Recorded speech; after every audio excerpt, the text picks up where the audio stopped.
Ini adalah gambar seorang lelaki yang telah bekerja sebagai tukang cat di Salt Lake City selama 30 tahun.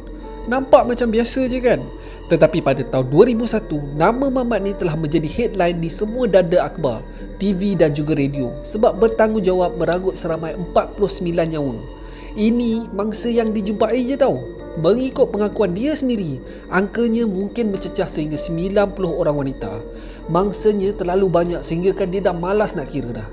Hari ini kita akan mengupas satu kes seorang psikopat yang sangat-sangat pandai berlakon. Pada luarannya, dia nampak seperti seorang ketua keluarga yang baik dan seorang ahli masyarakat yang dihormati. Tetapi di belakang, dialah paling setan. Korang nak tahu siapa setan ni? Korang sabar jap. Kita roll the intro dulu.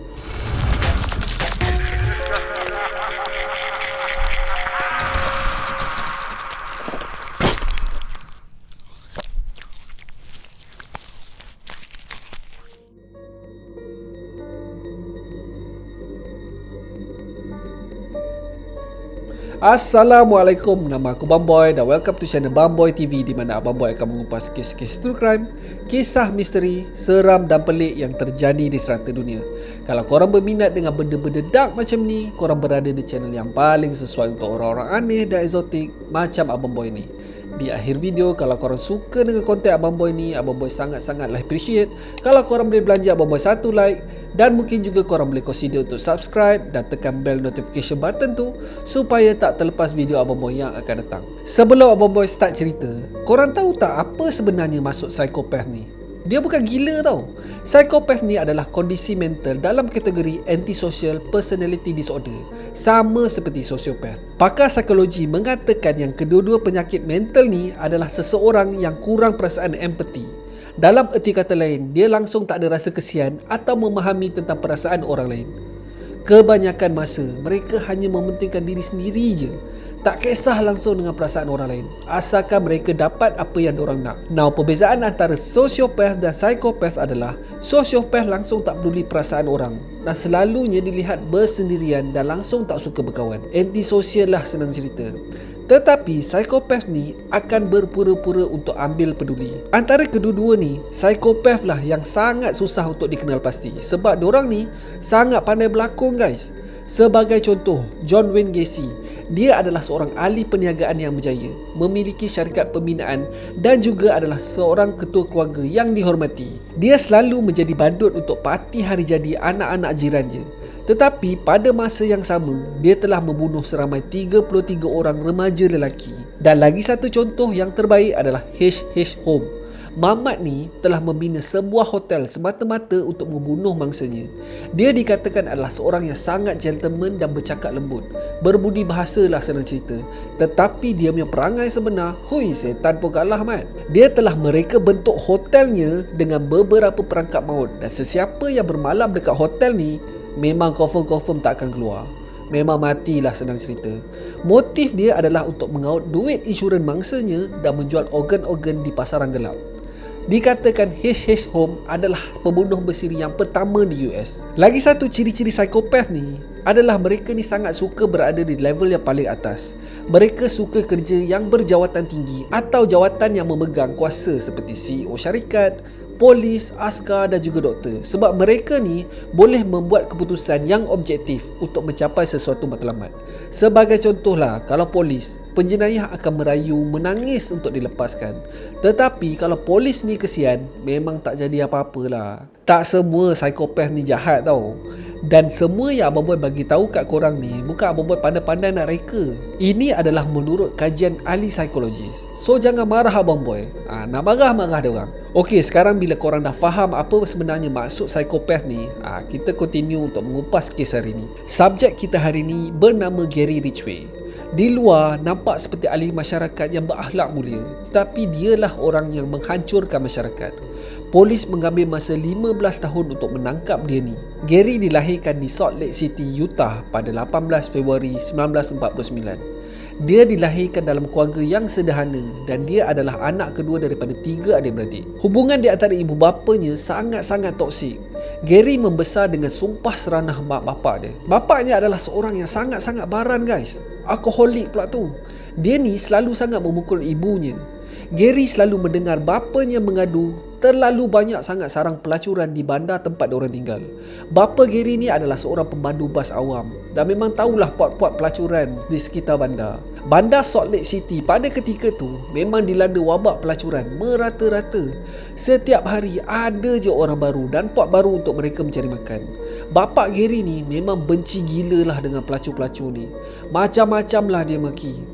Ada kemungkinan disebabkan ini, rasa benci terhadap pelacur dalam diri Gary terbawa-bawa sehingga ke dewasa. Semasa ditemu bual oleh penyiasat, Gary mengatakan yang dia semasa membesar, dia selalu sangat kencing malam. Even sampai remaja guys. Benda ni dah cukup memalukan untuknya. Akan tetapi tindakan ibunya lah yang menambahkan trauma dalam hidupnya. Ibunya memaksa Gary untuk membenarkan ibunya membersihkan alat kemaluannya. Hoi, malu Mat. Dah besar panjang kot, masih mak cuci. Kalau jiro-jiro air tu tak apa. Siap dia. Tak payahlah, 18 SX sangat tu. So apa yang terjadi ni membuatkan Gary membenci ibunya teramat sangat. Akan tetapi pada masa yang sama, dia merasakan terangsang pula dengan apa yang terjadi. Zaman persekolahan Gary pula, dia ni struggle untuk lulus dalam mata pelajaran. Dia susah nak faham apa yang dia ajar dan senang hilang fokus. At some point, dia ni telah didiagnose dengan dyslexia dan mempunyai IQ serendah 80 sahaja. Basically, dia mempunyai masalah membaca, menulis dan mengeja. Bila member-member lain dah naik ke kelas atas, dia terpaksa stay back setahun di kelas yang sama. Serius tu, memang macam-macam masalah Mamat ni. Pada umur dia mencecah 16 tahun, dia telah pun melakukan jenayahnya yang pertama. Dia telah mengumpan seorang budak lelaki yang berumur 10 tahun ke hutan berhampiran dan dia menikam budak tu. Budak tu mengalami kecederaan parah di hati. Walaupun cedera teruk, budak tu berjaya diselamatkan dan pulih seperti biasa. Bila budak tu memberi statement di balai polis, dia cakap yang Gary ni ketawa terbahak-bahak semasa dia menikamnya. Tak ada tindakan serius diambil pada waktu ni. Tetapi kita boleh lihat yang perangai psikopat Gary ni mula terbentuk pada usianya yang sangat muda. Walaupun banyak halangan, Gary berjaya menamatkan zaman persekolahannya pada tahun 1969 dan pada umurnya 20 tahun, dia telah melamar girlfriendnya yang dikenali semasa zaman persekolahannya. Mereka berdua kahwin tak berapa lama selepas tu. Akan tetapi tali perkahwinan diorang ni tak lama guys. Gary telah mendaftar diri untuk menjadi tentera laut. Dia telah pergi meninggalkan isterinya dan pada masa ni, dia sedar yang dia sebenarnya mempunyai nafsu yang sukar dibendung. Tak kisahlah di mana camp yang dia pergi, dia akan pergi melanggan pelacur hampir setiap malam. Ada je awet yang dia pergi ayat. Kalau ayat biasa-biasa je tak apa guys. Ni siap ajak main bagai. Hoi, gila seks Mamat ni. Disebabkan kelakuan seksual rambangnya, dia telah mengidap STD atau Sexual Transmitted Disease. Ini membuatkan dia marah gila. Dia menyalahkan pelacur-pelacur tu sebab tak menjaga kebersihan. Dah pula, kau yang pergi melanggan pelacur, dan bila kau kena penyakit, kau salahkan pelacur pula. Dia macam kau main api, bila kau terbakar kau salahkan api.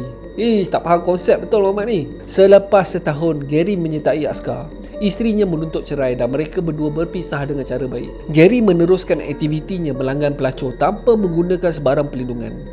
Memang cowboy je lah. Tetapi semuanya berakhir bila dia tamat perkhidmatannya sebagai askar. Dia telah bertemu dengan seorang wanita bernama Marcia. Mereka telah berkahwin pada tahun 1973 dan dikurniakan seorang cahaya mata pada tahun 1975. Pada masa inilah yang Gary cuba untuk berubah ke arah kebaikan.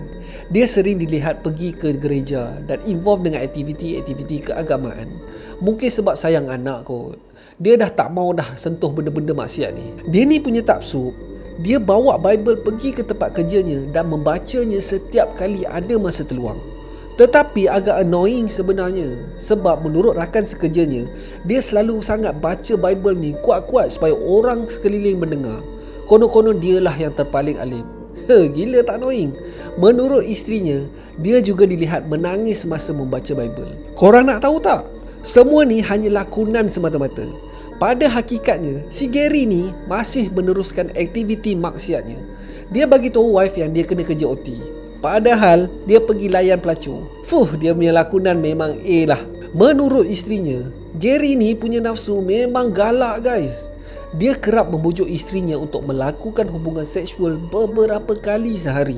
Dia even memujuk isterinya untuk melakukan hubungan intim di tempat publik. Selepas Gary ini ditangkap, polis mendapati yang Gary sering mengajak isterinya melakukan hubungan seksual di tempat di mana Gary menanam mayat mangsanya.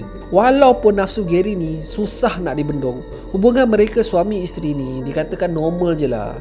Biasalah bergaduh-gaduh sikit suami isteri. Tetapi benda yang membuatkan Marcia ni fed up sangat adalah hubungan Gary dengan ibunya. Gary mengikut je apa benda yang ibu dia cakap. Dia seperti obses dengan ibunya. Dan ibu dia pula memang kaki kontrol.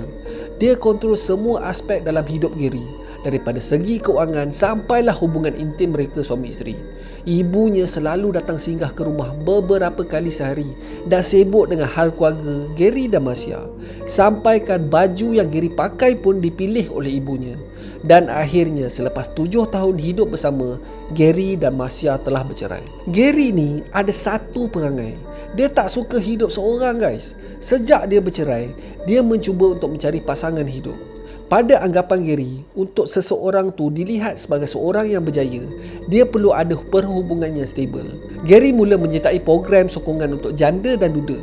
Gary selalu menghadiri program Parents Without Partners. Dan di sini dia telah bertemu dengan seorang wanita yang bernama Judith. Mereka mula berdating.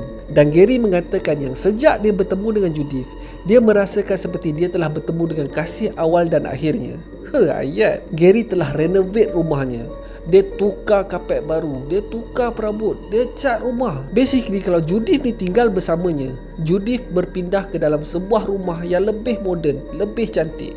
Tetapi of course semua ni hanya wayang untuk mengaburi mata orang sekeliling. Pada 15 Julai 1982, satu mayat wanita telah dijumpai terdampar di tepi sungai bernama Green River. Mangsa adalah Wendy Lee Caulfield yang baru saja berumur 16 tahun. Mayatnya ditemui dalam keadaan berbogil dan seluar dalamnya telah terjerut di lehernya. Tak ada bukti ditemui pada mangsa. Mangsa telah dirogol, diliwat dan dipukul. Punca kematian adalah mangsa telah dijerut dengan seluar dalamnya sendiri. Pada mulanya mereka menganggap yang kes ni hanyalah kes terpencil dan disebabkan tak ada bahan bukti, kes ni terabai. So anyway, semuanya berubah pada 12 Ogos 1982 di mana satu lagi mayat telah ditemui di sungai yang sama. Dan beberapa hari kemudian, 3 lagi mayat ditemui di kawasan yang sama. Pada masa ni, polis dah tak boleh menafikan lagi yang mereka sedang berdepan dengan seorang pembunuh bersiri. Media menamakan pembunuh ni sebagai The Green River Killer. Pembunuh ni telah beroperasi daripada tahun 1982 hingga ke tahun 2001 dan kebanyakan mangsanya terdiri daripada pelacur jalanan. Umur mereka adalah di antara 12 hingga 31 tahun. Apa yang polis dapat tahu adalah kebanyakan mangsanya bekerja di area Highway 99. Highway 99 ni dikenali sebagai sarang pelacuran sebab terdapat banyak bar dan motel-motel murah di sepanjang highway itu. Dalam setiap mayat yang mereka jumpa, mereka mendapati semakin kurang bahan-bahan bukti yang diorang temui. Bila dah angka mangsa ni makin meningkat, polis tempatan telah menubuhkan satu unit hanya untuk menangkap pembunuh ni. Dipanggil The Green River Task Force. Siap ada gerak gempur tu. Nak tahu tak apa yang interesting pasal kes ni? Polis punyalah blur sehingga kan mereka mendapatkan khidmat bantuan seorang lagi pembunuh bersiri yang famous, iaitu Ted Bundy. Ted Bundy yang pada masa tu sedang menjalani hukuman mati untuk kesalahan siri pembunuhannya. Dia memang suka je nak nolong. Dia telah memberi gambaran kepada polis macam mana seorang pembunuh bersiri ni beroperasi. Dia telah memberikan profil yang hampir tepat kepada polis. Dia mengatakan yang pembunuh ni adalah seorang berkulit putih, di antara 30 hingga 40 tahun, mempunyai keluarga dan kerja yang stable, akan tetapi mempunyai rasa yang benci teramat sangat kepada pelacur. Dalam pada masa yang sama, dia mempunyai nafsu yang suka dikawal. Memang tepat siap apa benda yang si Ted Bundy ni cakap. Walaupun selepas mendapat gambaran yang tepat, polis masih gagal menangkap Gary. Polis mengambil masa 19 tahun untuk menangkap Gary. Pada awal kes ni, sebenarnya Gary nyaris ditangkap. Dia telah disoal siasat oleh polis beberapa kali dan pernah ditahan disebabkan polis menerima aduan daripada salah seorang pelacur yang Gary ni bertindak ganas. Pelacur tu mengatakan yang Gary telah mencekiknya. Akan tetapi selepas ditahan polis, Gary mengatakan yang dia bertindak macam tu selepas pelacur ni telah menggigitnya di tangan. Dia hanya bertindak untuk mempertahankan dirinya daripada pelacur tu. Kes ni telah digugurkan. Gary sekali lagi telah disoal siasat selepas menerima satu aduan daripada teman lelaki salah seorang mangsanya mengatakan yang pickup truck milik Gary telah dilihat berhampiran dengan tempat kerja teman wanitanya. Dia mengatakan yang Gary adalah orang yang terakhir melihat teman wanitanya hidup. Sekali lagi, kes ni digugurkan disebabkan tak ada bukti-bukti yang kukuh. Pada tahun 1984, Gary sekali lagi ditahan polis. Dia telah cuba untuk melanggan pelacur yang sebenarnya adalah pegawai polis wanita yang telah menyamar. Dia telah ditahan di balai polis dan dipaksa mengambil ujian poligraf di mana dia lulus ujian tu. Selepas daripada kejadian ni, aktiviti Gary dah mula slow. Tak ada lagi mayat dijumpai dan Gary tak lagi melanggan pelacur. Pada tahun 1987, polis telah datang ke rumah Gary dengan warung geledah. Tetapi selepas diorang masuk ke dalam rumah tu, diorang tepuk dahi guys. Si Gary dengan Judith ada hobi yang sangat pelik guys. Mereka berdua ni sangat suka pergi dumpster diving. Pada siapa yang tak tahu dumpster diving ni apa, dorang ni akan pergi ke satu tempat pembuangan sampah dan mencari apa saja barang yang unik dan masih boleh dipakai. Jangan buat main tu. Dekat US, dumpster diving ni kadang-kadang dorang jumpa gitar lama, barang-barang rare, barang kemas dan macam-macam lagi lah. Bukan macam kat Malaysia, kau masuk tong sampah, memang kau pisang, kotor nak mati kot. So anyway, benda ni menyukangkan polis untuk mendapatkan bukti sebab barang-barang dekat dalam tu adalah barang-barang recycle, barang milik orang lain. So dorang pun dah mati akal dah. Last kali, polis telah mengambil sampel rambut dan air liur pasangan tu. Tetapi semuanya berubah pada tahun 2001 apabila unit forensik diwujudkan. Polis cuba untuk menggunakan teknologi terkini untuk mengenal pasti siapakah pembunuh wanita-wanita ni. Akhirnya mereka telah mendapat identiti sebenar pembunuh ni dengan menggunakan DNA yang telah diambil pada tahun 1987. Polis tanpa membuang masa telah mendapatkan waran tangkapan untuk Gary dan berjaya membekasnya di tempat kerja. Pada masa ni, Gary bekerja sebagai tukang cat lori trailer. Polis berjaya mendapatkan bahan bukti yang mereka cari sebelum ni. Terdapat beberapa kesan cat pada mangsa sama dengan cat yang digunakan oleh Gary di tempat kerjanya. Dalam sesi soal siasat, Gary pada mulanya tak nak mengaku bersalah pun. Tetapi selepas dinasihatkan oleh peguamnya, Gary memberi kerjasama penuh untuk membantu siasatan. Dia bertindak macam tu sebab dia nak lari daripada hukuman mati. Dia memberikan keterangan secara detail apa yang dibuat kepada mangsanya. Dalam pengakuan, dia telah mengaku membunuh seramai 90 orang mangsa. Mangsanya terlalu ramai sehingga kan dia lupa berapa bilangan sebenar. Gila Muhammad ni. Boleh lupa kot. Dia menolong polis dalam pencarian mangsa-mangsanya dan end up hanya 49 mayat je yang ditemui. Mangsanya yang terakhir ditemui pada tahun 2010. Tahu tak apa yang sick pasal Muhammad ni? Menurut Gary, ada kalanya dia akan kembali kepada tempat dia buang mayat mangsanya dan mengadakan hubungan seksual dengan mayat tu. Bila ditanyakan kenapa dia memilih pelacur sebagai mangsanya, Gary mengatakan pelacur jalanan senang untuk diajak masuk ke dalam keretanya. Dia mengatakan lagi yang dia sebenarnya telah menolong kerajaan tempatan untuk mengurangkan pelacur di jalanan. Gary telah dibicarakan dan dia didapati bersalah atas 48 kesalahan membunuh dan dia telah dijatuhkan hukuman penjara 25 tahun untuk setiap satu kesalahan. So korang kira lah 25 tahun kali dengan 48. Tak cukup dengan tu ditambah pula dengan 480 tahun atas kesalahan merosakkan bahan bukti. Sure korang fikir bahan bukti apa kan? Kan Abang Boy cakap dia telah mengadakan hubungan seksual dengan mayat. Mayat itulah bukti. So kalau kira-kira tak ke 1680 tahun tu. Kalau umur dia panjang lah kan, dia akan dibebaskan pada tahun 3705 nanti. Ambil kau, padan muka buat maksiat lagi. Nakal sangat, siapa suruh? So that's it for today guys. Terima kasih sebab tengok video Abang Boy sampai habis. Kalau korang suka dengan video ni, Abang Boy sangat-sangat appreciate kalau korang boleh belanja Abang Boy satu like. Dan mungkin juga korang boleh consider untuk subscribe dan tekan bell icon tu supaya tak terlepas video Abang Boy yang akan datang. So akhir kata, jangan nakal-nakal, be awesome, stay creepy. Assalamualaikum.